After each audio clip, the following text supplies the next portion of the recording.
माझी तयारी कर. उत्तम कुमार. मेजर साहेब, बातमी विवेकचीच आहे. काय बातमी आहे?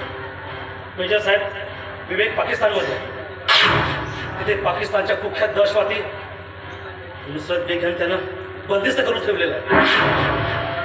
साहेब, त्याला एवढं टार्चर करतायत, एवढं मार मारतायत त्यांना की मी तुम्हाला सांगू शकत नाही. साहेब, भारतीय गुप्तहेर म्हणून त्याला 3rd डिग्रीची सजा दिली जात आहे त्याला. साहेब, तुम्ही वाचवा त्याला. तुम्ही वाचवा. मी तुम्हाला साहेब, मी आत्ताच बबनरावकर पूर्ण ऐकलेलं आहे आणि याला त्याच्या मंत्र्याने सांगितलं. बातमी सांगायसाठी मी तुमच्यापर्यंत आलेलो आहे साहेब.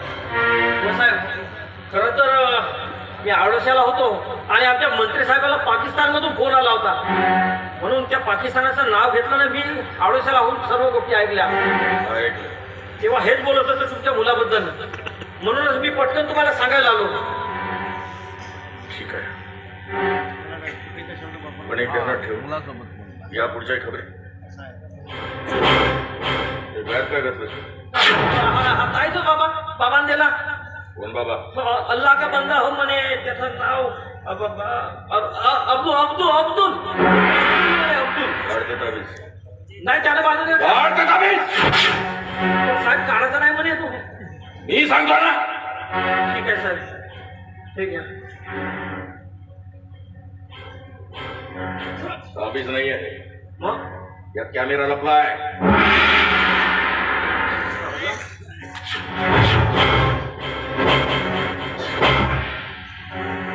बाबा, मी तुला सांगितलं होतं मंत्र्याच्याकडे पीए म्हणून काम करत असताना सतर्कता बाळगा.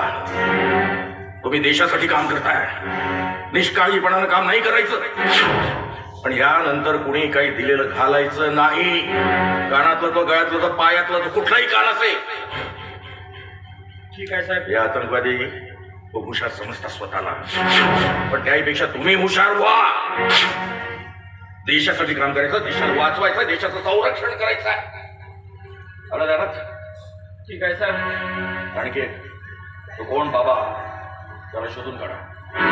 ठीक आहे साहेब. मी मिशनवर निघालोय आज.